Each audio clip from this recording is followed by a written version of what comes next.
Welcome back to Cast Me to Hell with me, Seb. And with me, Robbie. And here we are with episode 54. Now, to clarify, we did our next episode is Scooby-Doo, which is now actually our episode 55 because we've kind of decided to shove this episode in between because we got a bit like, oh, this actually sounds like a great one to talk about. But we know that with this episode, a week from now, this will be pointless to anyone to listen to it. Because we know what a culture goes like at the moment. And that is because this episode is Stranger Things Series 4 or Season 4, especially the finale 2 episodes. Yeah, we will be talking a little bit about the kind of highlights of the season up until this point, and then we'll be kind of going into it. So expect kind of full spoilers, obviously. And as always, thank you for listening to the show. And be sure to hit that subscribe button. So yeah, it was before we get into it, what's your kind of general relationship like with Stranger Things? I mean, Stranger Things is something that I always have loved. I've always loved the idea straight from the inception. I actually remember, and this is how long ago, I can't remember when the first episode was released of Stranger Things, but I remember watching it. We watched it together. Okay. So the first time I ever watched it, I watched it with you and Charlotte and Alice. Yeah. And we were all around. I don't remember why.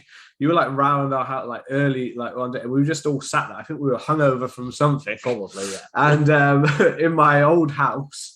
And I remember us just being like, we're all talk about. We like basically doing the standard like scrolling through Netflix, no one knowing what to watch.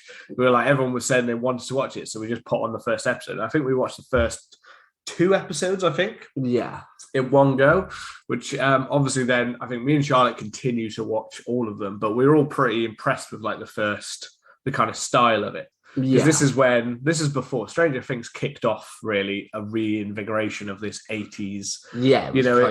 Everything suddenly was like, oh, everybody wants to see this. It was such a huge hit that film studios and TV series all looked at it and went, we need to set things in the past. We need to go for nostalgia. Yeah. And nostalgia started raining through, we had the increase of nostalgia hitting a lot of things, even things like Star Wars when it returned was very much nostalgic of the original film. And most film franchises now have come back with like, let's bring back the original cast members, or let's relate it, or let's bring it to the 80s. I mean, Stranger Things was part of the reason that films like It even got greenlit. Yeah. Because originally they were like, that sounds too out there. It needs too high a budget and it's not going to make enough money. But then they looked at Stranger Things and went, well, shit, that must be making Netflix a ton of money, even though it was not a film. I mean, I remember, now you mention that story, I kind of do vaguely remember it. But the first season had this kind of magic to it, almost, because I think, like you said, I think it was almost just as we kind of started to hit the nostalgia peak, I just checked, and apparently the first episode or first season came out in 2016. So I think 2015 we would have had The Force Awakens. That was Force Awakens, yeah. But we started to get a lot more of nostalgia stuff, and then this really kind of brought it home. And it was, for me, the first season was just absolutely incredible. It was one of the best seasons of anything I've watched. Strangely, season 2 I remember nothing about. No, I was going to talk about the fact that with the previous seasons and stuff, because I remember, like we said, with those 2, like we watched those 2 episodes, but I remember that you specifically, like me and Charlotte, continued to watch it after that, whereas you didn't actually watch it fully until like a while after that. I remember you saying like, I still haven't actually watched the rest of that like for a long time. And then when we did, obviously the first one had that great like mystery, like where's Will gone kind of thing. Yeah. And which kind of added to this kind of like, it had this weird like familiarity of, being kind of like a murder mystery at the same time as also being this sci-fi horror kind of thing.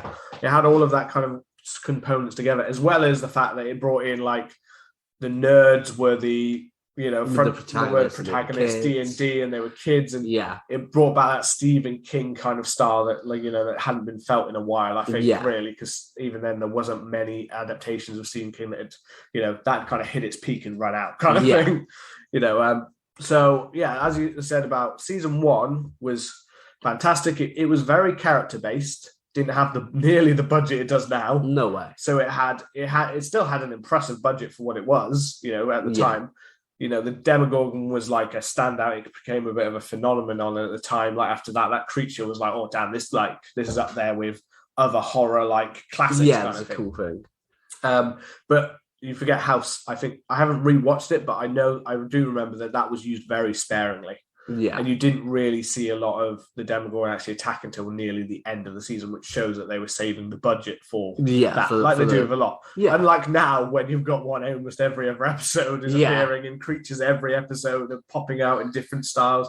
But season 2, like you said, I barely remember what the main. I remember that it was Bob, played by Sean Astin, obviously of Lord of the Rings and Goonies and all that kind of thing. But I remember a part of it where Eleven, which I just remember I really disliked the direction they took Eleven in, because she went with like these kind of gothy kids in the city or something.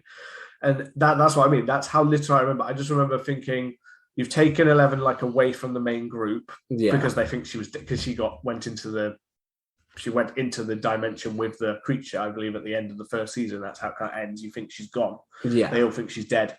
And she like reappears and then joins in with these randomers. Maybe she joined some goths somehow. And that was more of the dogs were kind of more of the creatures, like more like that. They had the huge walking, whatever it was, creature in the sky that you keep seeing in the shadow, that huge monster of the Upside Down. Yeah, the one that obviously has a reappearance. Yeah, and then the demi dogs or whatever they're called. Those, and then obviously they killed Bob, which was a huge like, what the fuck? Yeah, that was people loved Bob. Yeah, I liked when we got to season 3. I liked season. Yeah, I thought season 3 was an improvement from season 2. Yeah, season 2 I just remember feeling like season 2 felt like a rerun of season 1. And it never felt, although it pushed it that the world was bigger, the Upside Down was bigger, and there might be bigger, larger threats in there. Yeah. I don't remember there being much that pushed the story that much forward, really, in a lot of ways. We learned things, yes, but it didn't feel like that much bigger.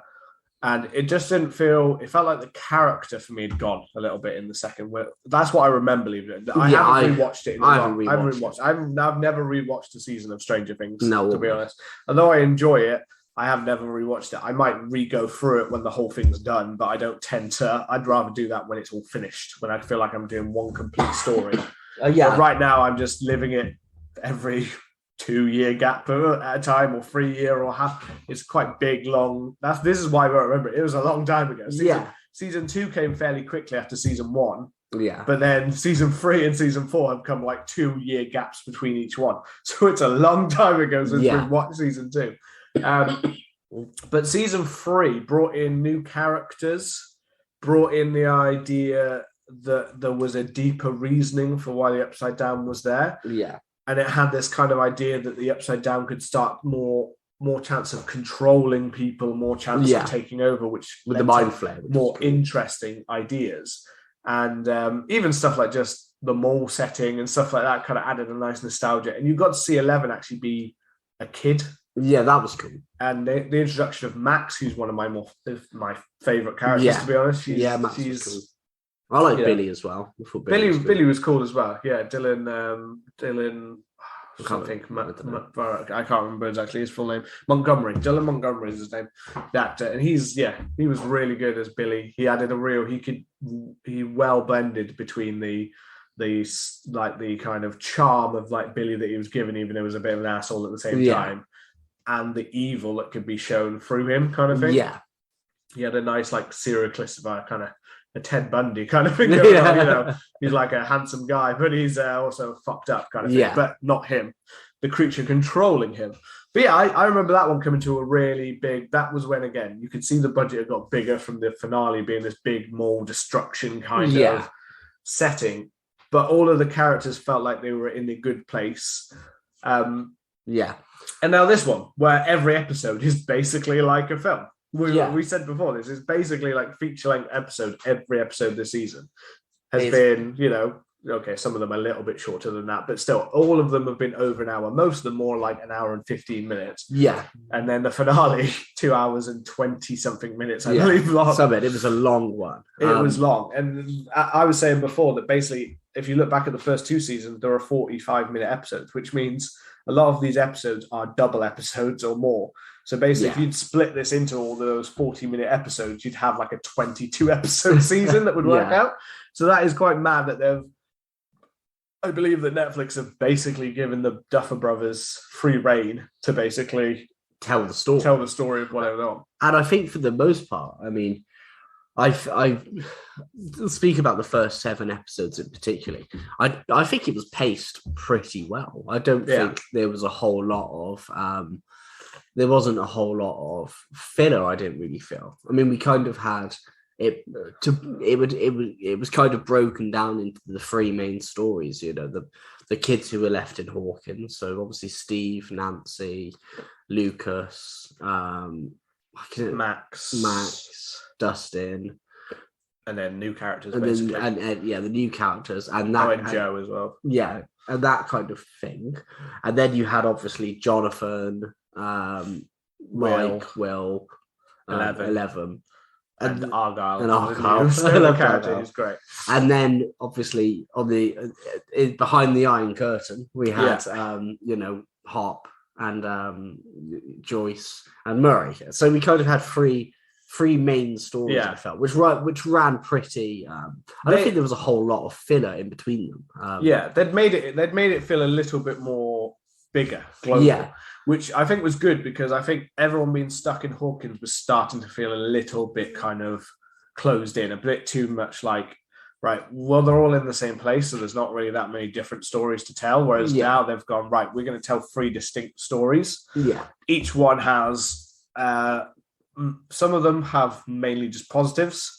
I think, for me, the California one was the weakest of the 3. It felt like they didn't have that much to do sometimes. That was that's the one I'll come back to in a minute. But the other stories all felt like they had like mainly a major purpose. I guess the biggest thing following over from season 3 is the fact that Hop is alive, obviously, which we knew because that was all over the marketing and it was assumed basically at the end of the last season because it had a big like the American, and you're like, okay, well that's obviously it. But even before that, because I remember watching it, and I was watching it. He's on the whatever it is, the laser to open up the dimension portal, whatever, and it blows up. But then when you see it blow up, Hop isn't there. Yeah, you don't actually see. See him. So I was like, oh, he's alive then. You go out. The explanation is one that I know that straight away I saw people were definitely like off about the explanation because it was basically that he fell to the ground below it and everything above it was evaporated, which a lot of people were like, well, that doesn't really seem, because like in the last season it looked like it literally blew up the whole place, so he wouldn't really be surviving. Obviously they said like at the same time he was like teleported to somewhere else and it doesn't really completely always look like that, and it's like how did that happen? Whereas I think on the opposite side, though, is one, when you've got a twist like that, there's no good way to explain it. Everyone's going to hate it no matter what you do. And sometimes I think they did it the best way, which is what a lot of other shows, things like that. I don't think you watch Sherlock, but Sherlock had this big. Yeah, I watch Sherlock. Do you watch Sherlock? Like him falling off of the thing, and they basically use the fan theories to twist it into a kind of. So that by the end of it, you were like, I don't actually think I know anymore what actually happened. And they were like, yeah, and we're going to leave it at that kind of thing. Yeah, it was kind of... Which was kind of a head kind of fucking away. But at the same time, they also kind of just played up that it was probably the most simple explanation is the right answer. And him falling, and just falling, instead of just suddenly being zapped or somehow doing a magical escape or something like that, is the most simple explanation. So for him to have the most simple explanation works the best. I think, because they just kind of go, right, he's alive, he fell, he that. Yeah. Let's get on with it. Let's just get on with the story. Because do you really care about how he survived, or do you actually just want to know what happens to him next? Because you don't want us to kill him. You know that. You made that abundantly clear. That he can't die. And and main characters like him dying. That is my other thing I would say about by the end of this season, which we'll come back to when we get to more of the finale 2 episodes. But that's another thing that I've got a little bit of an issue, I think, by the end of this season. Okay. Is the main characters kind of not necessarily always feeling like there's any risk of any of the main characters much. Yeah. So we said we would kind of summarize through the episodes. We're not jumping in, but there are definitely some major highlights that kind of popped up this season. Some characters that we've talked about, Argyle is a fantastic, funny addition. He doesn't add much to it. He's not a character that's pushing this plot forward. I mean, he was just a funny character. He's a funny character, he's a character that's, very likable, and he's a stoner. But and he's played very well by the actor who I have seen in a couple of other things recently. Yeah, annoyingly. So we were watching it, and because it's his real hair. On the last episode, Anna decided that she would have the incredibly funny joke of every time Argyle was on screen to say, "Oh, did you know that's his real hair?" Just every time he was on screen. And I was like, luckily she has found this shit joke at the last episode, not at the start of the season. Yeah. So that every time Argyle came in the scene. So I was like, oh yeah. But at least you got to the final episode with my partner. I told her that we need to watch the final 2 episodes, but we were still on episode 4. Oh wow. As of Thursday. Yeah. When me and Rob basically decided last minute this week to kind of be like, we should do this. Yeah. We should do this episode. And then I went home and said to Charlotte, right, we need to start watching Stranger Things. Yeah. We continued to watch episode 4 because a while ago she'd fallen asleep during that episode. So I was like, we'll wait.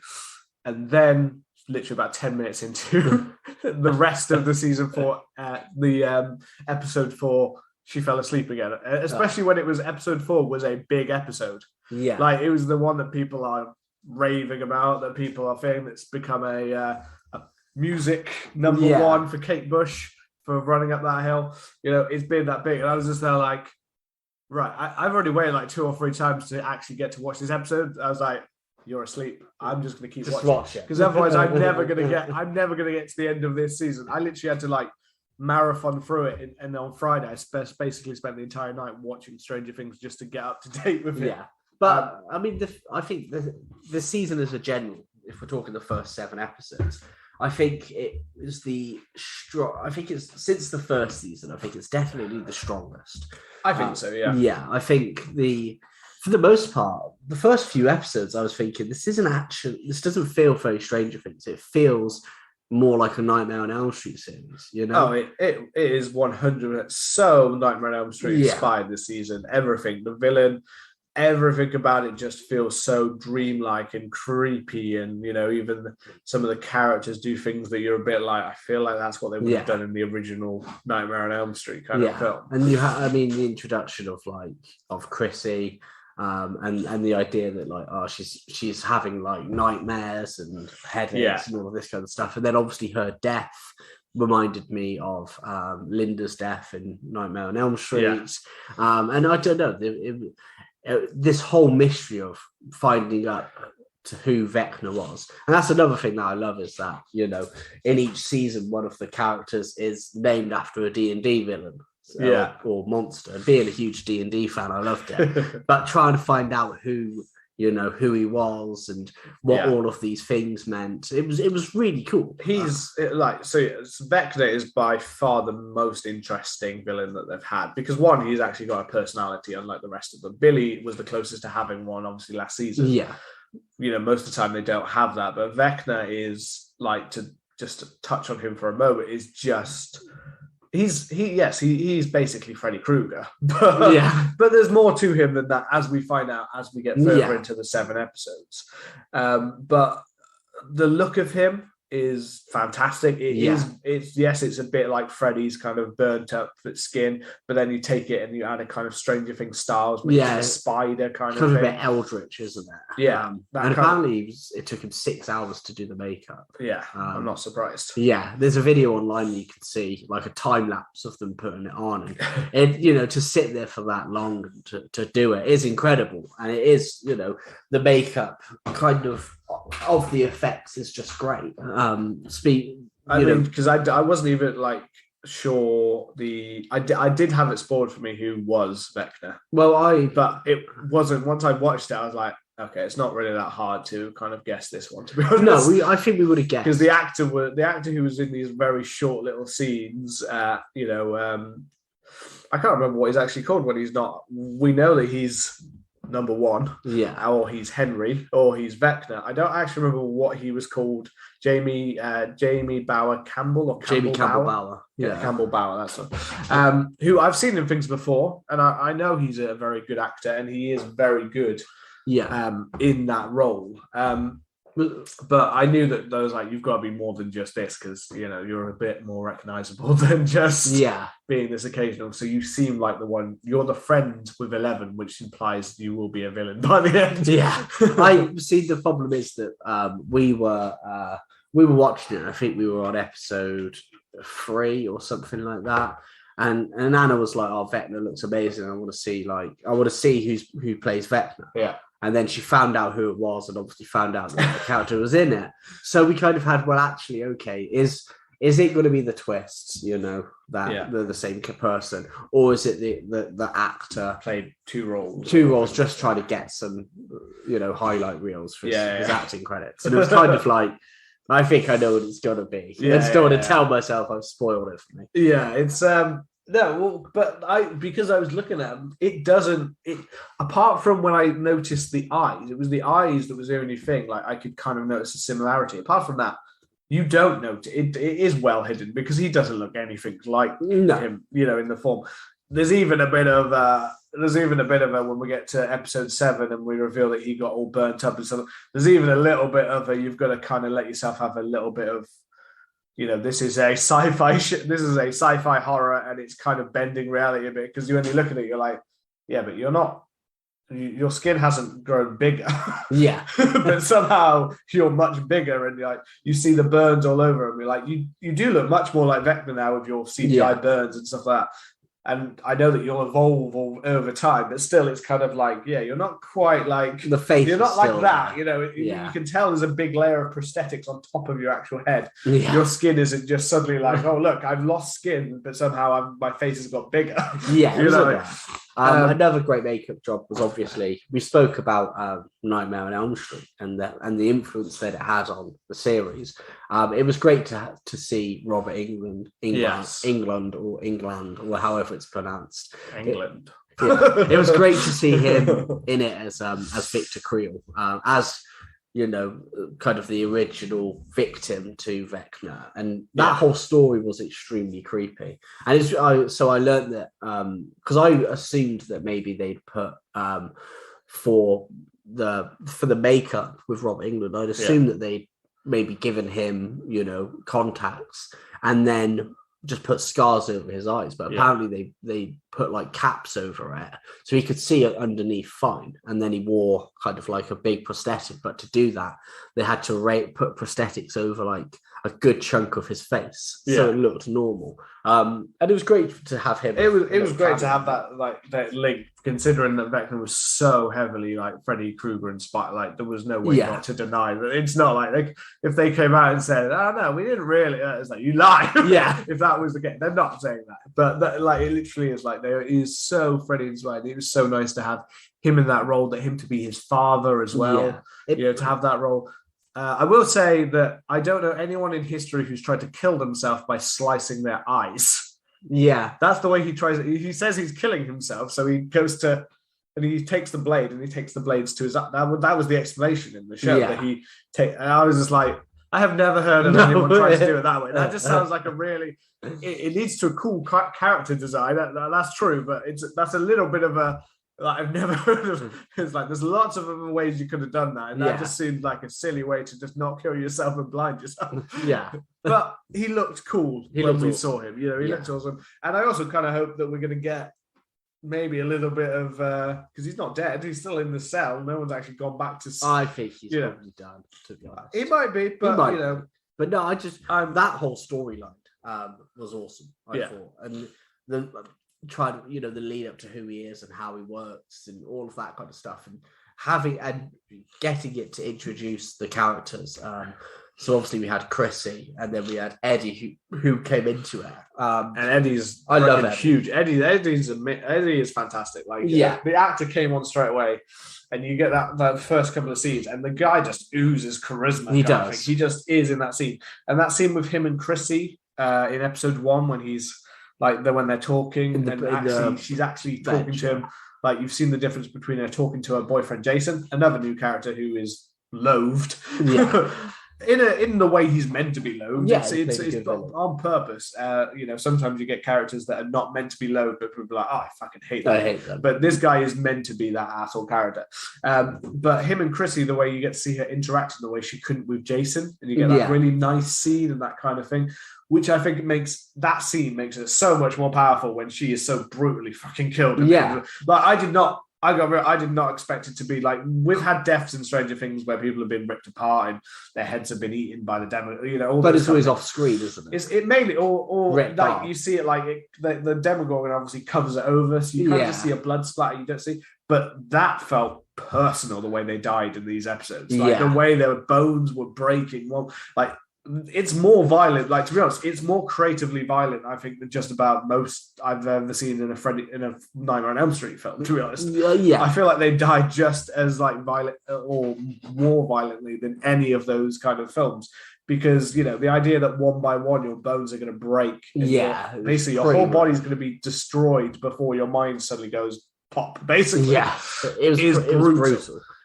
And you can tell why he completely scarred. But again, it leaves these nice, and as we said with the first one had a really interesting mystery that ran through the first season. And yes, I know season 2 and season 3, they had some semblance of like, obviously mystery. There's always mystery with 11 and stuff like that about more of a background. But this one actually again gave you a kind of like, who done it, who is it kind of with 11, with her history. We had all of that as well as them mixing in the whole. I love the fact that they mixed in the D&D, but played it as like satanic ritual, like we had, because they had back in the 80s. There were really some deaths that were linked to satanic cults and rituals, and they thought it was D&D. And they thought it was things like that. That they were like, this is the devil's work, and you can't play things like this. So it was nice to have that link. That Eddie was so much like. I can't. It's there were 3 boys about the same age as Eddie who were like in the 80s in I think Wyoming or something like that. Who were done for a satanic ritualist cult where a child was found with their body just like thrown open in this kind of voodoo thing. They were all sent to prison and and then it turned out years later, no, they were just geeky teenagers and they weren't doing shit, and they were actually put to prison for like 30 years for that, and then they found out it wasn't him, it was some other psycho that did it. Diddler. So I liked that link to the real life of it all, but I like this mystery, and I think it's the most interesting mystery we've had. Definitely. I think we know from the beginning it's not going to be 11 who was the one who killed all of those people. Oh yeah, we know. But because it's just too much of a takeaway from her character kind of thing. But it's still interesting that you're like, who did it? Is Robert Englund's character, who like again people kind of knew was coming into it. It's like, is he the killer? Is he going to be that? And he obviously was a good red herring for, is he Vecna? Is he that? Or is one of our other characters, is Will or someone else like that? They had. Will had a lot of theories around him, and still does have a lot of theories around him, which is a flaw for his character almost at this point, because I gotta be honest, I feel like Will has barely anything to do since season 1. I feel like he's had barely any. He's there. Oh yeah, it's a shame. But he doesn't like. He had really nice scenes, obviously, that people are linking to his sexuality, which I don't know if it actually is a sexuality. I don't know if it is or if it's. I think it is. That's what a lot of people are saying, but then there are a lot of people who've mentioned as well that it's more about the fact that he's now completely disconnected from any friendship group. He's almost got no emotional attachments. That scene with his brother is more impactful. Yeah, I know, like, he's looking at him like, you're probably gay. And yeah, maybe he is, but he also doesn't seem to have had the same connection with his friends he had before he went missing at the start of the first season. I don't know. I think because ironically enough, I think Will is or the actor who plays Will. I think he's the strongest actor of the children. I think. I think so. Yeah, I think Finn Wolfhard, or was that his name? Finn. Yeah. I was trying to think of what it was last night, and I was thinking they're not going to call a kid Wolf Finbard, so I was thinking it's Finn definitely, but then I can remember if it was Finn Wolfhard or Finn Wolfgang. But yeah, I think he's great when he's doing a bit more of. Like in the earlier seasons, I think he was better. When he was doing the. When he was Eddie in Stranger Things and in Ghostbusters, he was kind of a better character. You mean? He was Richie, wasn't Richie in Stranger Things. Sorry, yeah, It. That's why I was like, wait, you've got Eddie and you've got Stranger Things, and neither of those things. Yeah, my brain's gone. He was great as Richie Tozer in It. And I think when he gets a bit of Ghostbusters, he was good. I think when he has a bit more Mike in Ghostbusters. Yeah, I think when he has a bit more of like a comedy kind of that. I think he plays stronger when he was given some of the heavy lifting to do in this season. I don't think his acting was quite up to. I don't feel like that's why I found that they were the weakest storyline. Because I didn't feel like they got much in terms of range to do. Like that scene with Jonathan and Will was probably the strongest scene that any of they got this season. Well, when Will was set to. When he'd drawn the mural of the D&D to Mike, that was a class scene. Yeah. And Anna had this whole idea that Will had feelings for 11. And, there is also that one. And I was like, we watched the scene, and she was like, yeah, he's talking about his feelings for 11. I was like, no, he's talking about Will's feelings for Mike. I was like, watch it. But I guess that'll come out. And I think maybe he has had this long running part within the seasons that he's nostalgic of the days when they got to just play D&D and all be friends together. So I see all this. I do think that it probably is, but I believe that the actors already said that they're not. They never plan to actually name his sexuality. Right? I guess so. It's one of those I think that might be left open to interpretation. I have no idea if the actor himself is actually gay or not. So I have no idea. I don't even know the actor's name. I probably should. But I haven't seen. Well, like he's fantastic in these scenes of these. I guess I would question whether, Millie Bobby Brown is pretty amazing as 11 in a lot of different stages. Most of them are all like really good actors, to be fair. They haven't, I can't say they've got any major weak links. No, I don't think there's any weak links. There are some that don't always get like enough to do. Jonathan was very lacking in anything to do this season. Yeah, but I kind of suspect that was because of his whole drug arrest thing. That's what reduced the amount. They reduced his role down. Because obviously, when you've got that whole love triangle kind of thing that's been going on this whole time with her thing and Steve, and now everyone's more like. Yeah, well, Jonathan's not really doing anything or giving anything. So at this point, we're all going, just go, Steve, because he's nothing at this point, Jonathan. But Jonathan cares. But it just is because you've taken them away from each other, you lose that interest in that. Completely. Yeah, and I'm not really that bothered anyway about any of it because honestly, although Nancy I'm not going to say Nancy isn't a badass at times. She's definitely not my favorite character. I find her quite bland at times. Oh, I like Nancy. I just think. I think they shoehorned in the romance with. Well, there wasn't one in the first season because Steve was an asshole. In the first season. Steve's fucking class. Steve's awesome. Like everyone, going mad. But but that's it. I think whether it'll get resolved with the new series, I'm guessing is where they're kind of heading. But I felt, I assume that there's going to be a time jump. They're all going to come back. That's what I've heard. Yeah. They'll be all brought back together in some form, or they'll all stay as protectors of Hawkins or something. No idea. We will see what that is. That's kind of jumping into where. Well, should we jump into the last? Yeah, well, we spoke about if we highlights. Notice anything? We'll that pop back, you know. So so we are getting mean, to full almost spoilers. this kind of starts. I mean, I do feel like although we get those, and this is still a little bit of before, but as we get all of those deaths from Vecna, you know, the great scenes with, I don't remember what his name was, but sorry, the glasses kid.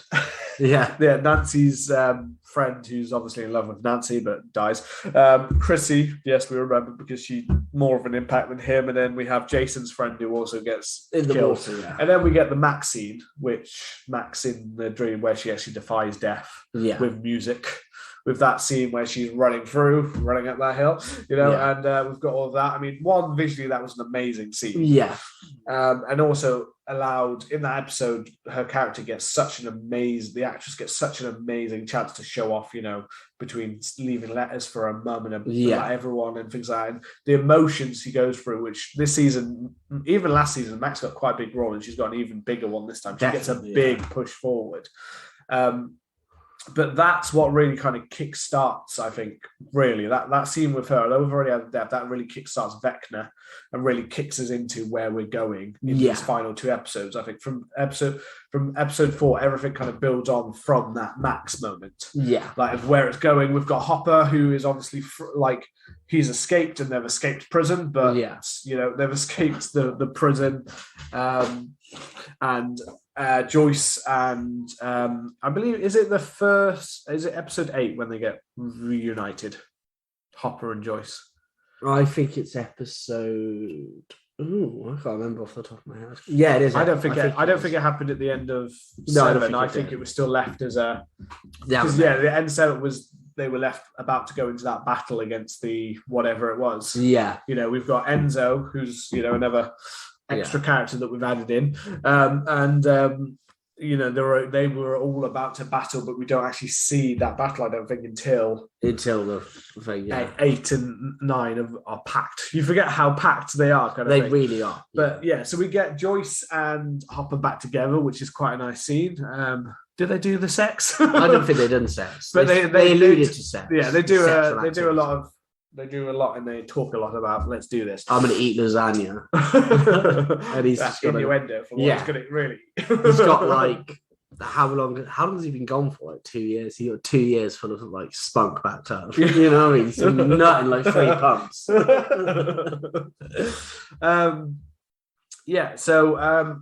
That comes to a nice kind of part, but we've got the prison where they have to, I said they broke, but they haven't broken, the whole prison break part where they have to break out of prison. Yeah. Only to kind of have to get back into prison when they realize that they need to save the kids, basically. Yeah. So it has that nice kind of, we're out, but then, oh crap, we've got to do this again, haven't we? We've got to go back into where all those creatures have been released. We've got to go back into it. Yeah. Which is, again, it's very... Although for some people, when they take them out of context, then they take them out of their usual place in a show, sometimes that can be like a big problem. Like it's like, oh, they weren't really as interesting in there, or it was just filler. Yeah. But this doesn't feel like filler because you're like, oh, that's not really related. You've just gone to get Hopper, but how's that going to relate to the story? But they've already established well in previous seasons that Russia has a base that basically links the two places together.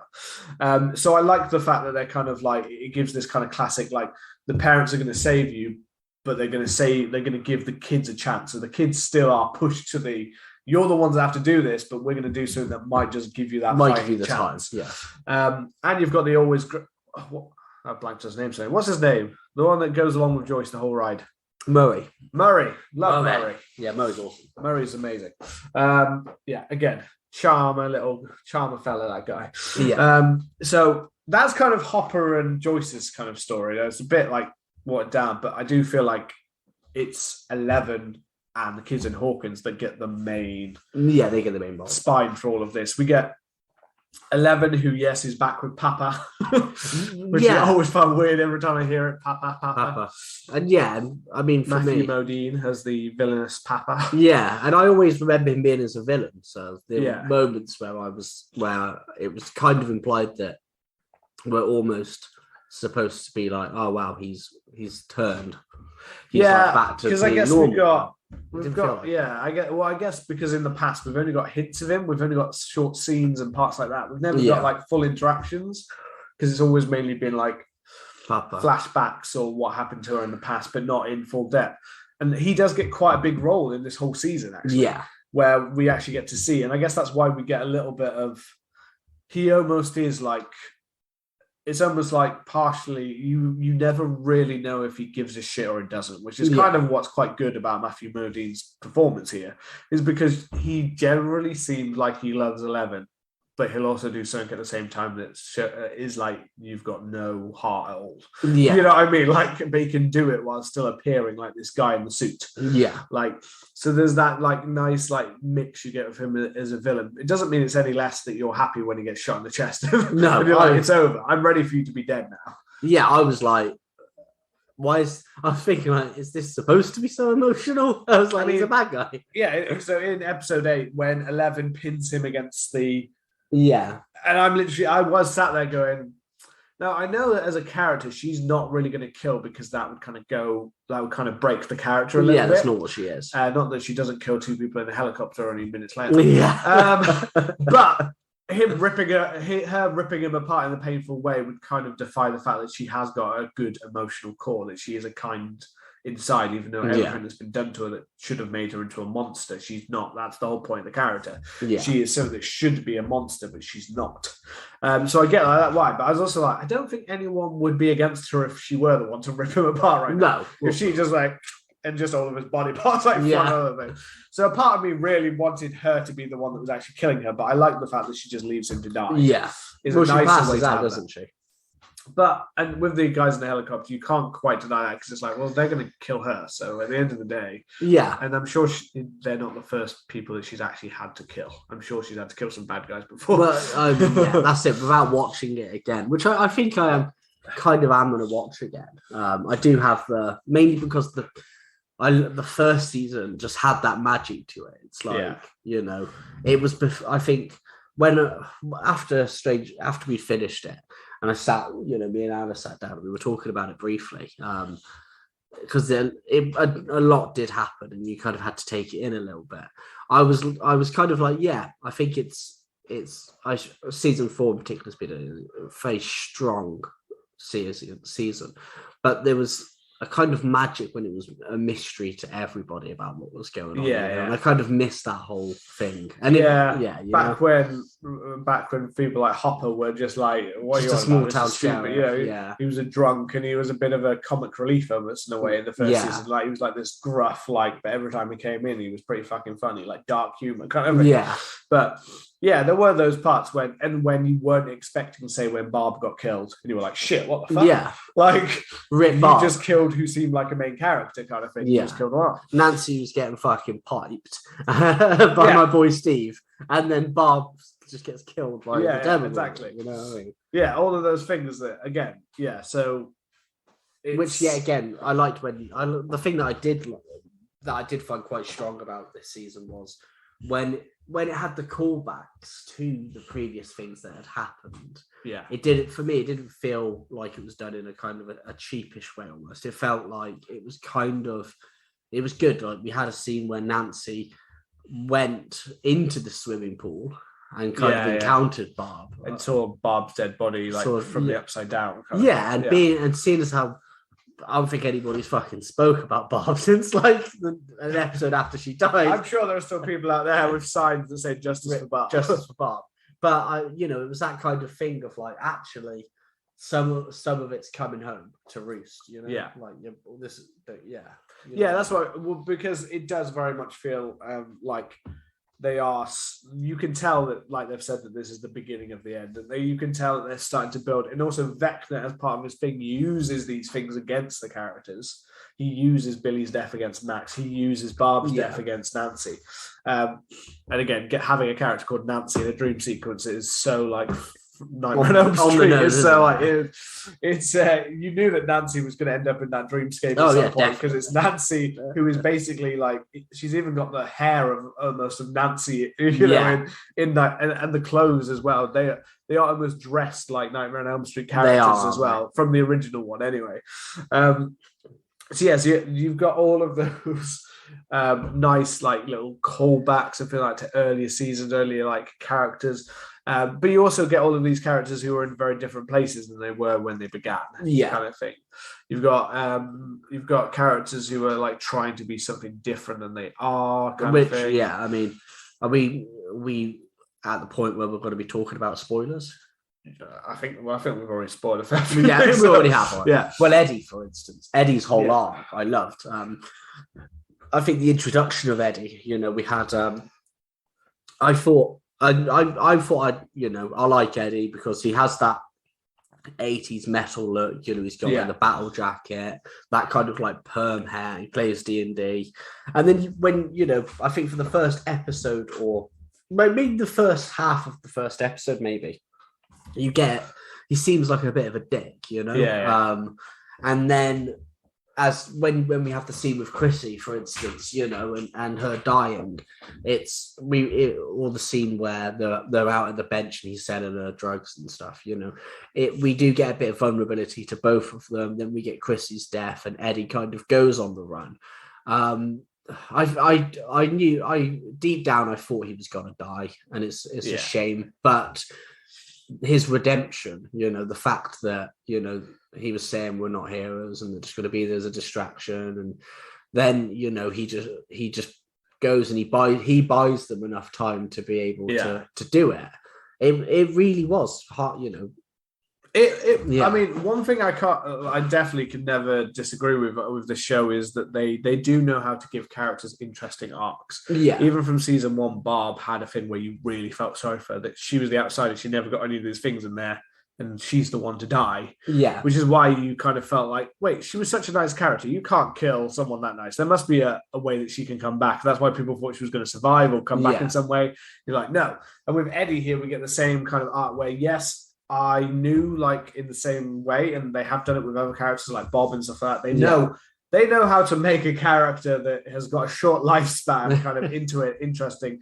I mean, Eddie's guitar sequence is that's fucking class. That was like so like just watching it with all the creatures swirling around and getting closer and closer. And Master of Puppets, it was such a fitting song for Vecna and the whole thing. And when there was a scene where like when Nancy is going into, her is being taken into, I keep wanting to call it the dream world, but it is the upside down. Yeah. And they're looking for music, and then, Eddie's like, this is music, and he's holding something. I was trying to make out what it was. It looked like Iron Maiden. And you knew, because I didn't, like I said, if you listen to the show, I don't watch trailers, but I had seen that there was a picture of Eddie playing a guitar, and I was like, okay, what's going on here? And I was like, this is, and then when the scene happened, I thought, this is fucking class. He got to rip the solo out, which is a sick solo. And I don't know. I knew I was pretty much waiting that entire final episode for like, when is he going to sacrifice himself with Dustin, basically? When is he going to, or for everyone, when is he going to sacrifice himself? Yeah. And I mean, this is why it's a little bit of a two-sided for me, because there were a lot of people that were all like, I do not want Eddie to die. They'd grown to love him a lot in the few episodes. It's interesting how quickly the love for that one character had grown. Like, I know a lot of people like Argyle, but not nearly as much as they like. Oh no, Eddie. Not like Eddie. Like, well, Eddie's kind of a bit more of a central role. He was more central. Yeah, he had a much more important role in the show. But you also know at the same time, if he's wanted by the police for these things and stuff like that, at this point in time, although the finale gives us a different, they still seem to just believe that was a giant earthquake of huge magnitude. That huge event that happens at the end, the huge splitting of Hawkins, basically. Yeah. There was going to be no good way. I knew the second they said that he was going to be suspected by the police, I was like, they're going to kill him, because there's going to be no good way to explain to the police. No. So therefore, Eddie's still going to have to be, caught out. And I don't see the show giving time for Eddie's court case to try and get him out. So I knew that he was a goner from early on. Like that, and that's fine to give a character that, to the thing is, they haven't done it in a cheap, that like a lot of people would say things like it's a bit cheap to bring in a character one season to be like, you've just been brought in to be our major death at the end of the season. Kind of no, but if it's done, if it's done well, and the character arc is done well. Yeah. However, going into its final season, and the way that it had been built up. This is Yeah. the problem this is the problem nowadays with like social media and stuff like that, and what people say, or even what actors on the show say, to say that there will be a body count and it will be big and it will hit you hard and things like that. It's like, it's not that it didn't hit me hard, but because I knew Eddie was going to die, I didn't like, it wasn't quite the same emotional if, for instance, Steve had died. It's an expected death. Yeah, and part of me felt like going into our final season, we needed to kill off someone. Yeah, I A mean, main character needs, and I know Max. So Max is left in the situation where basically Eleven tries to go into her mind and she can't see anything, which would imply that Max is brain dead, yeah, that she is dead. However, that's not how it's going to play out. No. She's going to come back in some, like, even if she's been in a coma for whatever the time jump is, at some point, Vecna will return, and suddenly I believe Max will come back. boom, she'll be back. It'll be like, and she'll be a key part to how they're going to stop this. Definitely. And I think she'll be sat for like several, or the first episode or two of the next season. She'll still be in a coma. And it'll be that moment. Like, I can almost imagine it because I've seen it in a film before. And I know that they'll take nostalgia from that. But that is my kind of central thing is... Well, just before we get on to that, because not the Max thing, I mean the character death thing. Yeah, well, this is kind of goes back to it. So just to kind of leave Eddie, my final thoughts on Eddie was... Rip King, you know. But you know, the main thing is that it was bittersweet for me because because Eddie makes this sacrifice. And everybody who knows that, you know, Hawkins and knows what's actually going on will know that Eddie was a good guy, know he was innocent, and know he sacrificed himself so it could be over. But then after, when, you know, we get the scene where everybody's in the community center, whatever it is, whatever Americans call it, town hall or whatever, is that Eddie's missing poster is vandalized and his uncle puts up another one.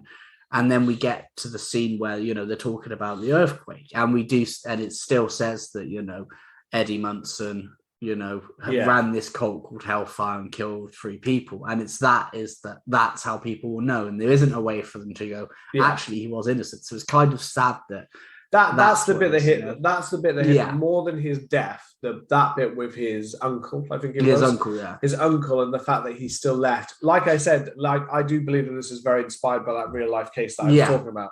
Is the idea that basically he's going to be left as this satanic cult kind of kid who that will be his legacy. That's his legacy, which you'd like to think there'll be a chance, but I do believe that what never knows. Sometimes Stranger Things does seem to just leave things as a realistic. Like sometimes these things don't get resolved. Yeah, we said, like Victor Crowley will probably remain, even though he did nothing. He will probably remain because no one's in the middle of all of this. No one's going to be like, oh shit, we forgot the old man in jail. Like the world's falling apart. We're going to leave that guy to be, But yeah, so with Eddie, that scene with Dustin and him, that was the more emotional scene that worked. Yeah, I think that brought it. It gave it a reality, which is again, it's preps to the Duffer Brothers that they're able to come up with this. They are good at creating characters. They are. They may be heavily nostalgic characters or characters that are ripped off from other films, but they know how to make them into likable, enjoyable characters. Even a character like Chrissy was made in one episode. To the point where you've got freaking like Barb or Eddie, you've also got Justice for Chrissy and things like that. Not so much for the other two; they were a bit more just fodder. But the other two back to the deaths were not so much. But I don't know. Some people online are simping for the glasses dude. I can't remember his name. Yeah, poor dude. Rip dude. Yeah, he got brutalized. Yeah, they all did. It was a horrible, brutal death that Vecna has given them. And but yeah, going back, kind of jumping back to your point. The main characters. Yeah, it's Max. It's when it's always get something. Yeah, it's always tough when they say that there's got to be a body count, and the next episode is, you know, you're got to expect it. And for me, it's almost like, do you remember Game of Thrones with the battle at Winterfell? Yeah. You know, when they were like, there's going to be a high body count, and there's going to be, you know, it's going to be a lot of people dying. But then the people who died, I won't say, but in case anybody hasn't watched it, but the people who died there were the ones who you expected to die there. Yes. And the story logically concluded there. Yeah. Whereas there could have been there were characters in that who should have died. And if it had been season 3 or 4, they would have died because they almost didn't have the plot armor. Yeah. So when they said about a character, when they said that there's going to be a high body count here, I knew that Eddie's chances were slim. I thought maybe they're going to turn it around.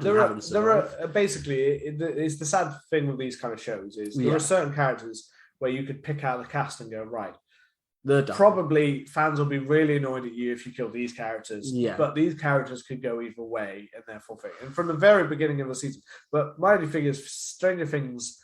Yes, I know Bob, that was unexpected in the first one. Bob, I think, was less unexpected in the second one.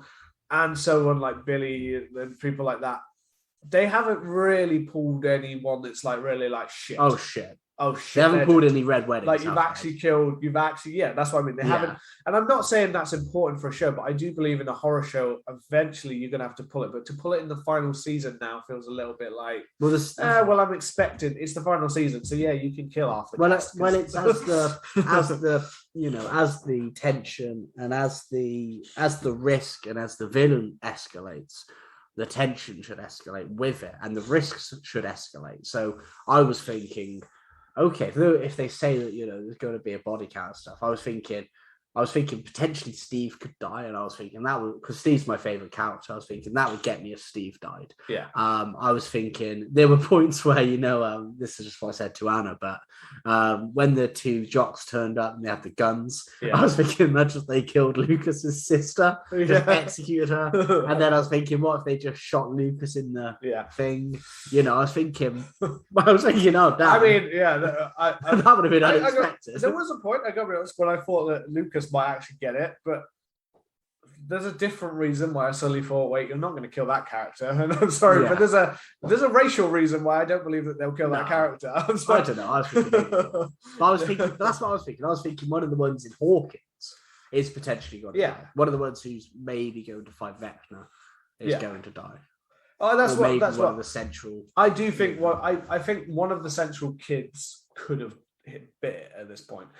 And even Max, she was only introduced last season. She's not original. I mean someone from the beginning. From season 1. I personally believe, and I know people hate it, and he is a fantastic character, but I do personally believe that Will, unless they're going to give him a reason. Like they said, when he came back in this episode, he said he had like this major sense. Yeah. Like he's still connected.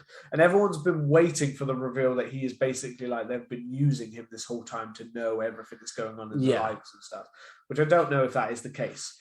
I'm hoping there's going to be some reveal in season 5 that Will's got a bigger role to play here. I think otherwise he's been wasted since he went missing, basically. I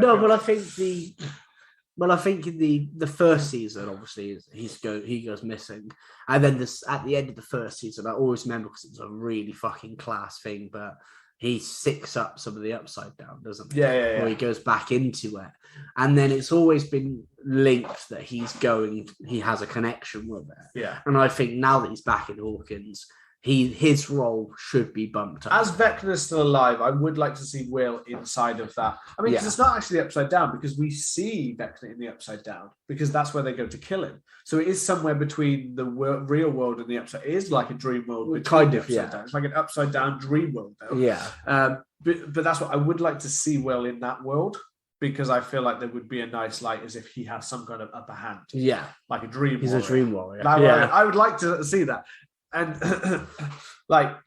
we've already talked about how badass Vecna is, but I'm glad that Vecna was not killed. No, because I feel like I think you've hit your best, and if you're going to kill him now, I'd be interested to see how they pull it off. But I'm like, I don't know who you're going to top with this. Yeah, because you pretty much hit prime real estate here. You know what I mean? This is your big bad. Like this is the one who's gonna. He's the creator of it all, kind of thing in a way. Well, that's it. I wasn't sure because obviously this season was split into 2 different parts,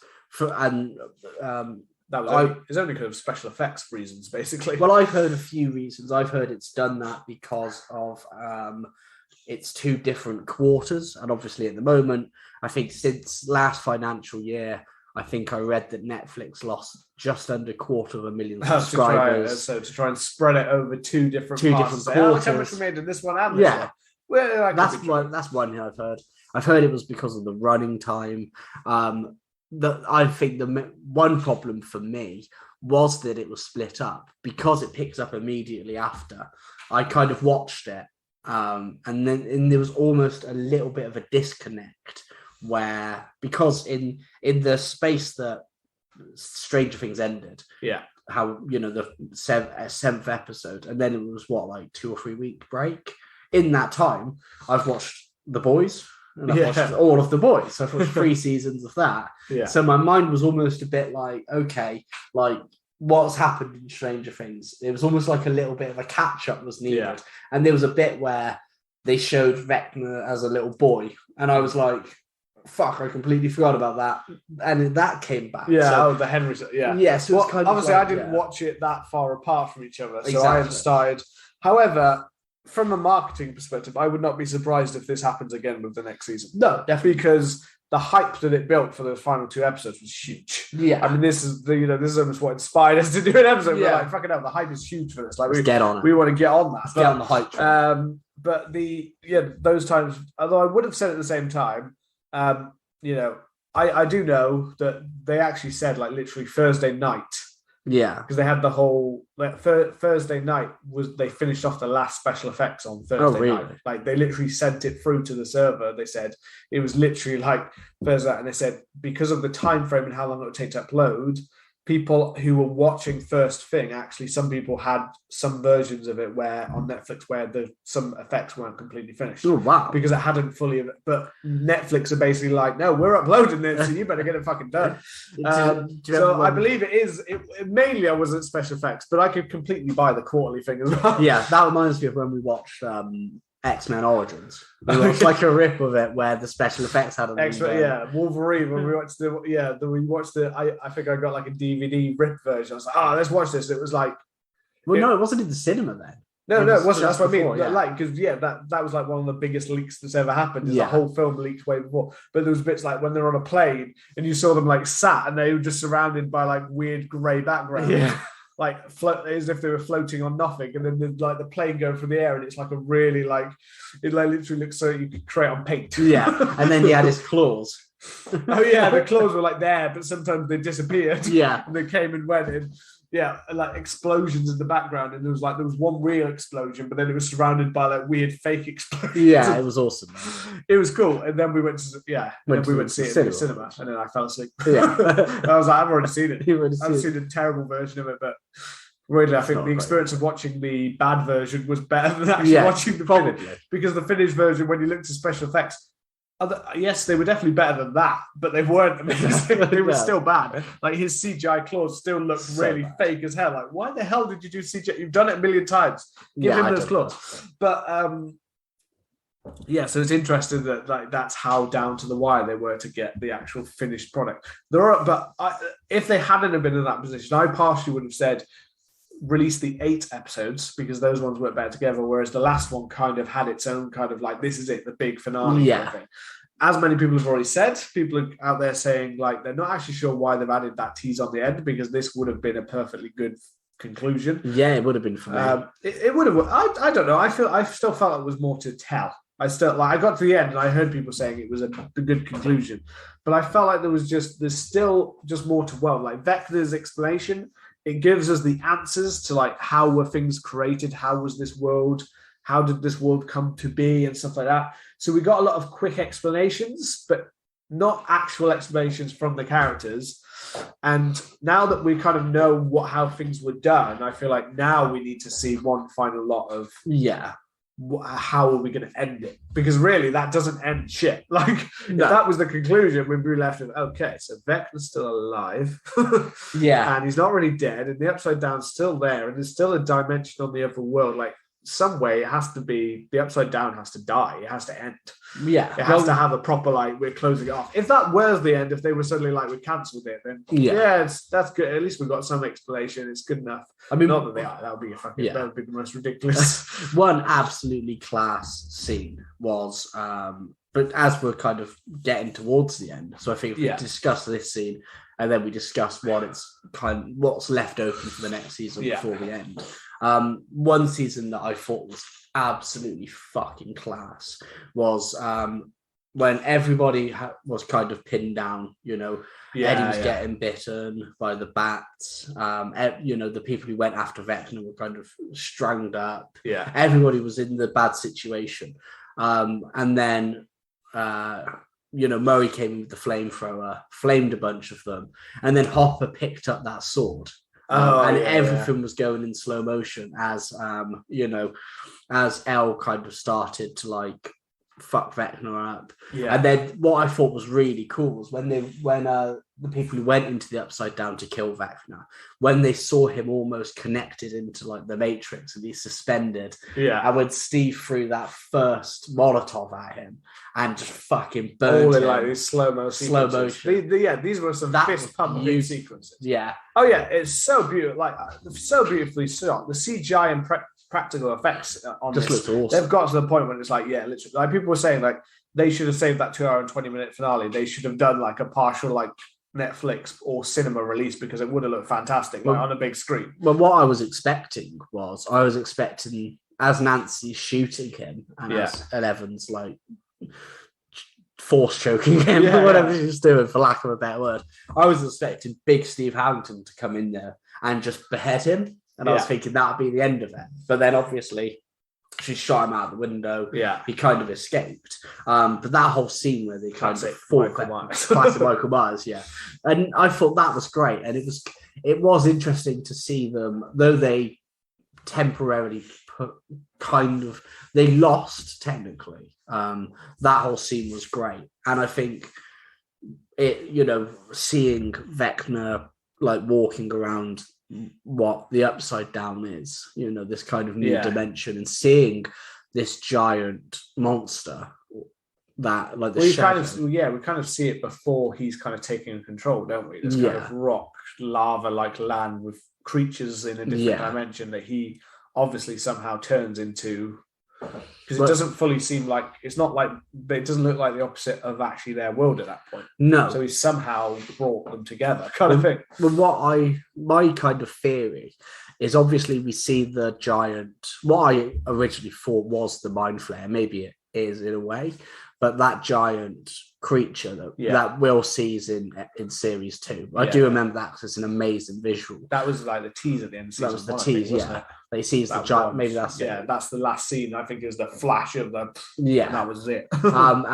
Obviously Henry had been drawing it. So obviously as he kind of absorbs it, I imagine he's getting the power to kind of shape the Upside Down. Yeah. So in my theory is that the Upside Down obviously exists as like a plane, but the bits that are like the world, the Upside Down of Hawkins is all created from his memory or something like that, his memory of Hawkins. Yeah. So I don't think the whole Upside Down is the whole world. No. But I just think it's the bits of his memory that he's made. Well, I guess we get the scene with Nancy where she says it's in the past, though, doesn't she? But it's not that far in the past because they've managed to recreate like her bedroom and stuff. Yeah, so I'm not sure. I don't know if that more implies it's because he's had links whenever the creatures have been around. I believe like the last one, it pretty much links back to the first season. Yeah.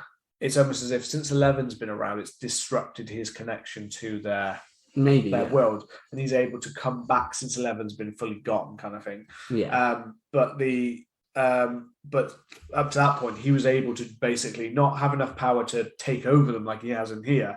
He's had enough power to like jump in and out of people's minds in Hawkins, which has allowed him to recreate like almost their mind. Like there's a link between all of their kind of minds in that way.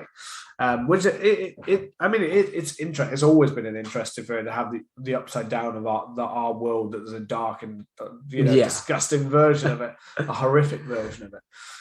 And that is played really nicely. Like that scene's like really great when they realize that like in the past, and you see the Upside Down is like, this isn't my time, this is a different time. So we're dealing with really different times, which I feel like could come in more into play when they have the time jump as well. It's like there's almost like this is the past. We can almost do things between it. It might be a plot that might work later.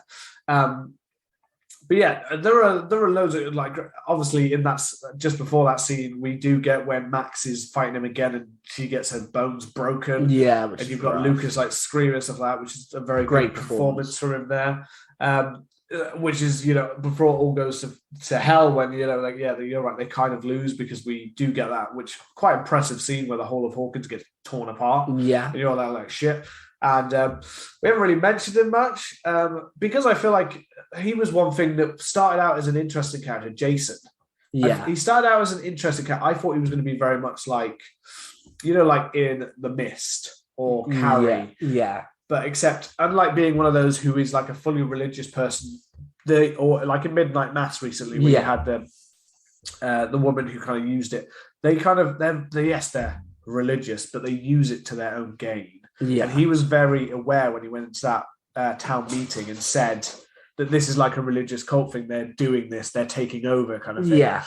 He seemed like he was very aware of what he was doing to get the town behind him. And they left that meeting as if this was going to become some big like hunt thing, which was an interesting idea.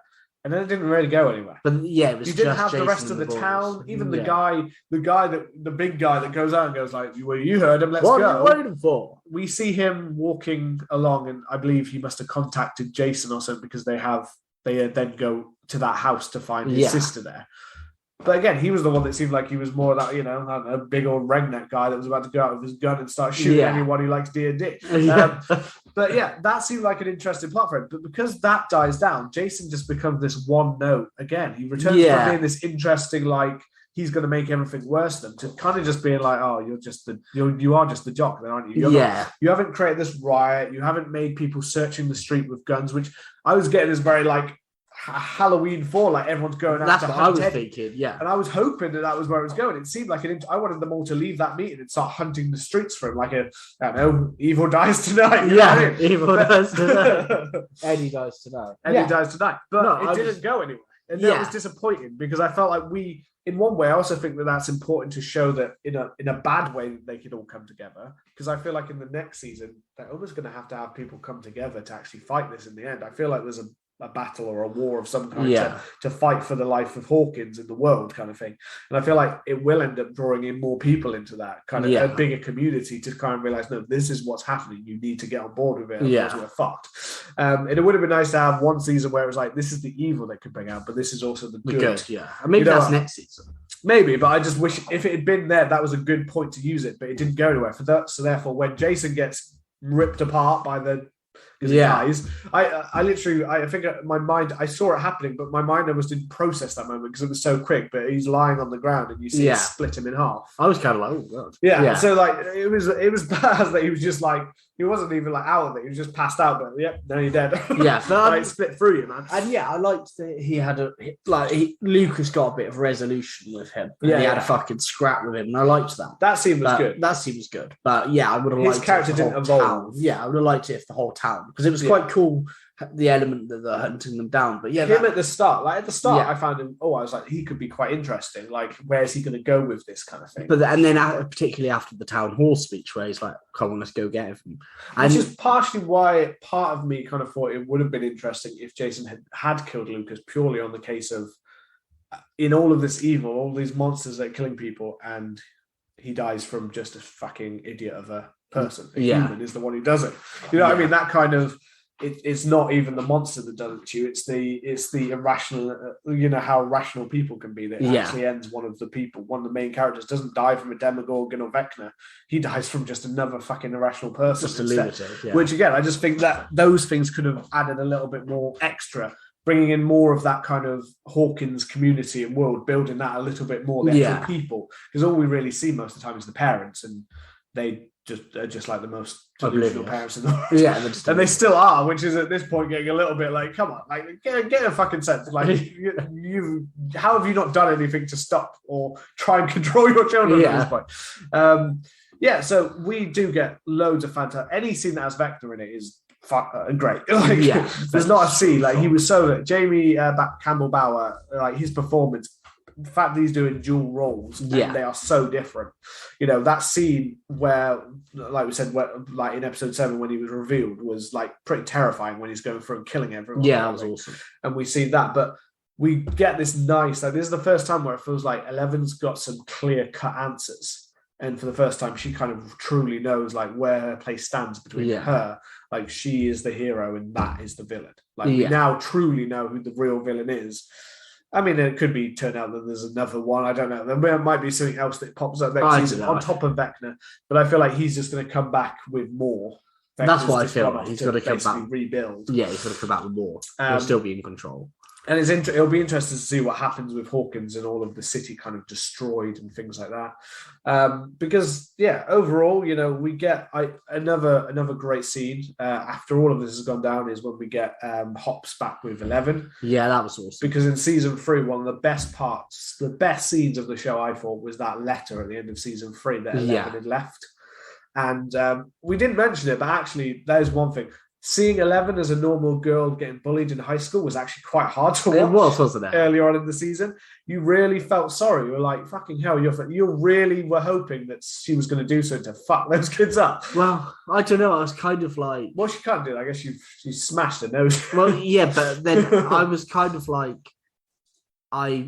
She's been so bullied and stuff, and it was like when she smashed that bin in the face with the skate, I was like, there was a split second of gratification where I was like, oh, that's awesome, and I was like, oh no, 11, no, this is bad ramification. That's you shouldn't. I think the plus side is it actually showed was quite a good representation of bullying, basically. Because you don't get that moment, when you get that kind of shit going on, you don't get that moment, and if you do something about it like 11 did. Sadly, and you live in a world where you're going to be the one that's the bad guy, turned into the bad guy because of it. If you have a bully and you go and break their nose, well, sadly, you're the one that get taken to the police station because you broke someone's nose. Yeah, you know what I mean, like that kind of thing. So but it was heartbreaking to see someone who's tried so hard, especially the scene when she's doing the Hops little showing her hero, and they just completely destroy her for it. Is just sad because the fact that she's almost like, I don't know, they almost play it as if she's a girl that has like they all assume she has some kind of special need or something like that. Yeah. So then even rip her apart even more. It's just like, you're fucking harsh. Like fucking hell.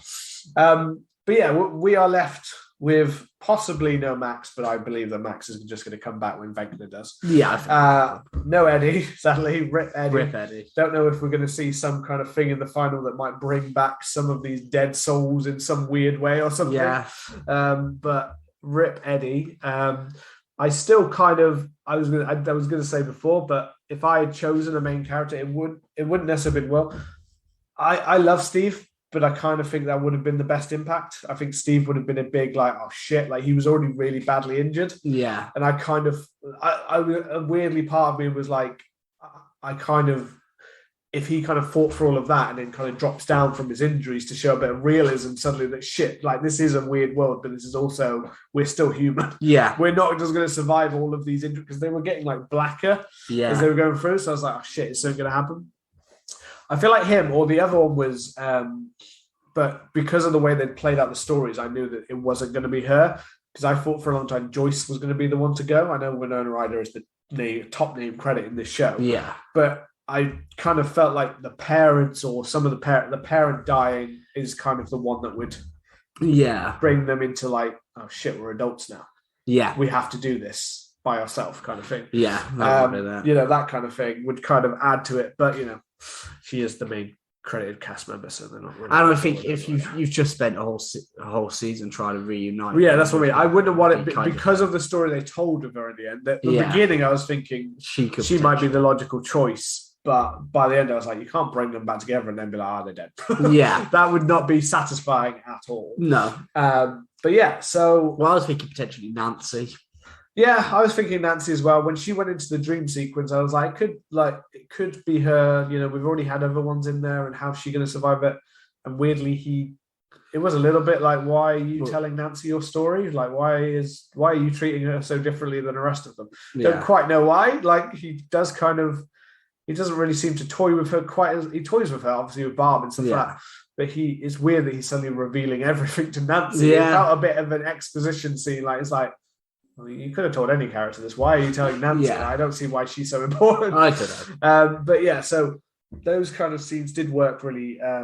They worked really well. But I don't know. I don't know which ones. But I just know that it's not just. I don't just have bloodlust for a character to die. I just wanted it to go into the final season where we felt like, because right now, all I'm going to go into the final season right now, assuming is basically, I don't know, Murray or Argyle or any character that wasn't introduced at the beginning is going to die in the final season. They'll be like, we killed characters. It's like, yeah, but you didn't kill the character. You killed the ones you've introduced to are all great characters, but they all seem expendable. You know what I mean? You've got all of these expendable characters around them. It's like, yeah, any of you could probably go at any time, but not Nancy, not Steve, not Will, not Mike. Mike would be a choice because he would have the biggest impact on 11. And Joyce and, you know, some of the others. And he was almost like the leader at the beginning. He's the heart. So, yeah, he's the heart. And I feel like killing the heart, I don't know if Will saying that actually brought that as a, we will kill the heart at some point. Yeah. But Mike would be a choice. And I think, weirdly, there were a lot of fans out there like, yeah, if you could kill someone, Mike would be all right. Maybe. Yeah. And if it is Will who's in love with him, then another character who will be badly impacted. Yeah. So, well, I mean, have you got anything else to? It was a very good season. I remember not having the lulls that I had in previous seasons. Sometimes where I was sat there like, okay, that was mainly a filler episode, and I didn't really feel like everything had a purpose. It does truly feel like they know where they're going with this. Yeah. And that's good, you know, because we've all had disappointing final seasons. I would agree with seasons where it's been rushed and they don't feel like, whereas I feel like Netflix have truly given them the freedom to be like, no, just tell it the way you want to tell it. Yeah. Not like, I don't know, like Game of Thrones. Yeah, unfortunately, that ended. That was a rushed ending.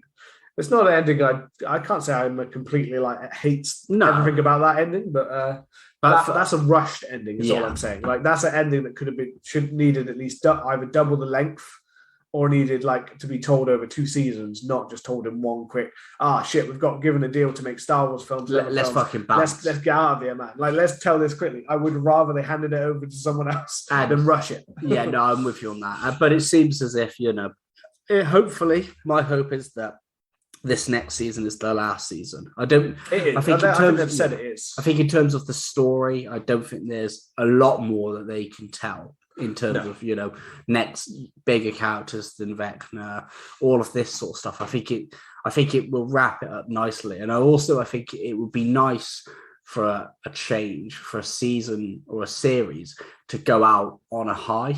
Yeah. To be like, actually, there was only 4 or 5 seasons and it ended on a high as opposed to being like, it was rushed to just. The positive is the Duffer Brothers said that they had a 4 or 5 season plan from the beginning. That's the plan they gave to Netflix at the start. They said the ideas built a bit too much extra that season 4 couldn't be the ending, but they know what their ending is. They've had it from the beginning. Yeah. So, hopefully that is. There's no way in hell that everyone's going to be pleased with the way it turns out. I'm sure there are some people out there who the second if they do kill off a Steve or a Joe or they kill off Maya Hawke's character, again, I didn't mention her earlier, but she's fantastic. Yeah, Robin. Where am I getting Joe from? I don't know. Robin, anyway. Robin is what I meant. Robin is a fantastic character. I love her character as well. But that kind of, all of that, I hope will bring together. But again, as I said, if there are going to be some people who are going to probably hate it. Well, if they kill off any character that they like, some people are just crazy. I think that's the problem with final seasons is the expectation is so much higher. Yeah. Do you know when it's out? I think we've still got about 2 years to wait. Okay, well, I mean, so we will be back with this, in 2 years. We will. We'll be back with our to talk about the ending in 2 years, maybe longer if it gets delayed. If any other terrible things happen to our world. No more viruses. If the Upside Down comes to the real world. Yeah. Maybe we have to fight our own evil versions of ourselves in that time. That'd be pretty cool. Well, as always, if you've enjoyed the show, then please hit the subscribe button so you get the episodes as soon as they're out. Our next episode is next Monday, where we are taking a little trip to Spooky Island with Scooby and the gang. Hit the subscribe button and leave us a lovely review. You can find us on Twitter, Instagram, and TikTok at CMTH Podcast, and we will see you in 1 week. Goodbye.